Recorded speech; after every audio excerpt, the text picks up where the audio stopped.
Assalamualaikum warahmatullahi wabarakatuh. Perkenalkan, nama saya Riana Sidi Tambunan. Saya dari absen 31 dan di sini saya akan menjelaskan tentang bagaimana kebijakan ekonomi di masa Orde Baru atau Orba. Pada pertengahan tahun 1960-an, kondisi ekonomi Indonesia telah mencapai keadaan yang sangat buruk.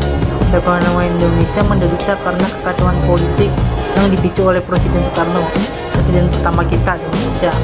Masalah-masalah ekonomi tidak menjadi perhatian utama bagi Soekarno yang menghabiskan masa hidupnya untuk berjuang di arena politik.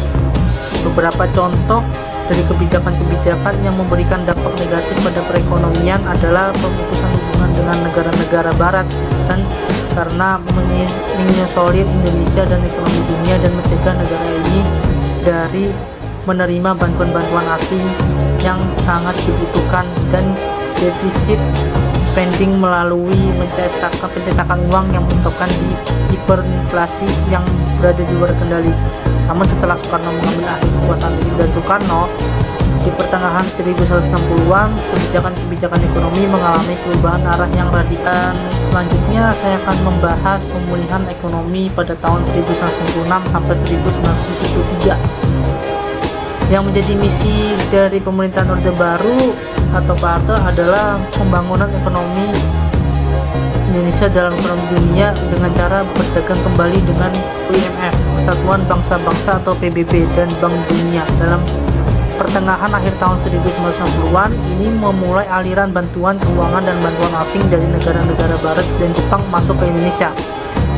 Permusuhan dengan Malaysia, politik konservasi Soekarno juga dihentikan. Langkah kedua adalah memerangi hiperinflasi. Soeharto mengandalkan sekelompok teknokrat ekonomi sebagian besar didik di Amerika Serikat untuk membuat sebuah rencana pemulihan ekonomi di akhir 1960-an. Stabilitas harga diciptakan melalui sebuah kebijakan yang melarang perdagangan domestik dalam bentuk hutang domestik ataupun pencetakan uang. Kemudian sebuah mekanisme pasar bebas dipulihkan dengan tindakan-tindakan bebaskan kontrol pasar, diikuti dengan implementasi Undang-Undang atau UU penanaman modal asing 1967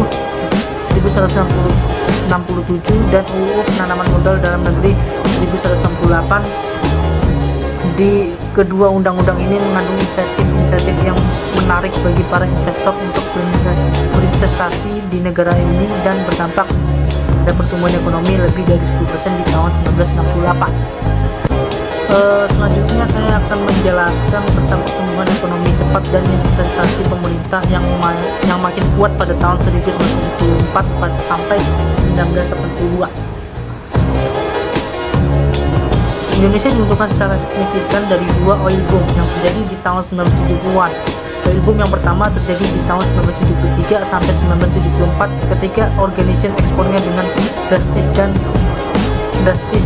dan kontras dan menyebabkan kenaikan harga minyak yang besar. Oil boom kedua terjadi di tahun 1978 sampai 1979 ketika revolusi Iran mengganggu produksi minyak dan kembali terjadi kenaikan harga yang besar.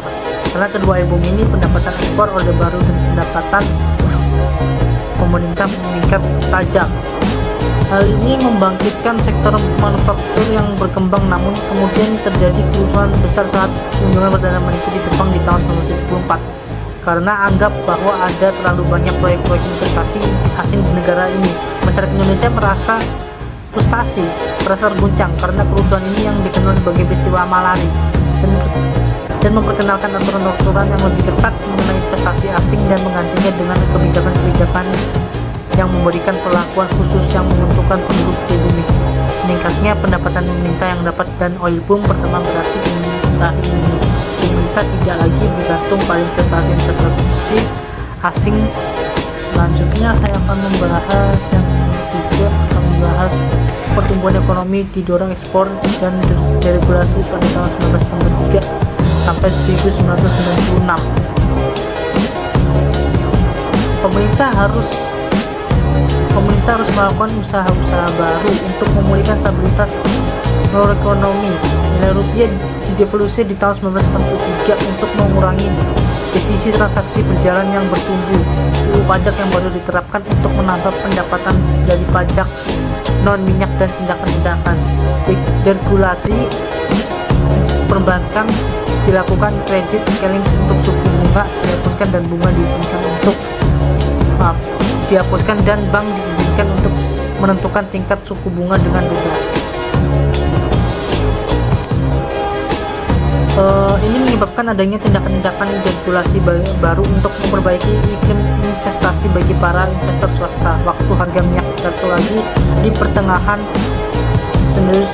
1980-an, pemerintah meningkatkan tindakan-tindakan untuk mendukung pertumbuhan yang didorong oleh ekspor, seperti pembebasan bea cukai impor, dan pengurangan devaluasi rupiah. Sektor lain yang juga terpengaruh oleh tindakan deregulasi yang mendalam adalah sektor keuangan Indonesia. Bank-bank swasta baru diizinkan untuk didirikan. Bank-bank yang sudah ada bisa membuka cabang-cabang di luar negeri, dan bank-bank asing bebas beroperasi di luar Jakarta. Spekulasi finansial ini kemudian akan menjadi masalah yang memperkuat krisis Indonesia pada akhir 1990-an. Namun sebelumnya tindakan-tindakan seperti ini memiliki dampak positif pada perekonomian Indonesia. Ekspor produk-produk manufaktur yang mulai menjadi mesin perekonomian Indonesia antara 1988 dan 1991. Produk domestik bruto atau PDB Indonesia bertumbuh rata-rata 9% setiap tahunnya, lambat menjadi hanya rata-rata 7,3% pada periode 1991 sampai 1994, meningkat lagi di 2 tahun selanjutnya. Dan yang terakhir saya akan membahas tentang masalah-masalah di horizon. Jadi isu pertama adalah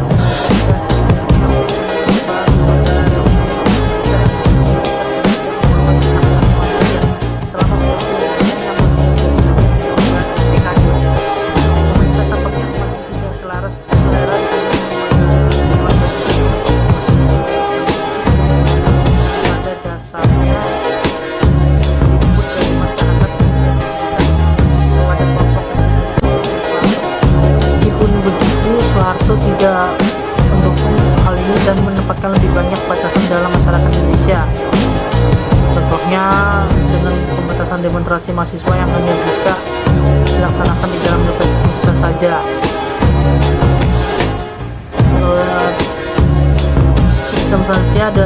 Sistem finansial sudah mulai kehilangan kontrol setelah tindakan deregulasi di sektor perbankan dari 1990-an. Dengan sedikit batasan untuk membuka bank dan cabang-cabangnya menjadi semakin sulit untuk memonitor aliran uang dalam sistem perbankan Indonesia. Kekurangan data finansial yang serius, peraturan, dan kedua hukum yang lemah dan aliran uang legal berkontribusi pada fakta bahwa Indonesia mengalami pukulan paling keras saat krisis keuangan Asia melanda di Indonesia. Sekian itu saja yang bisa saya sampaikan. Selebihnya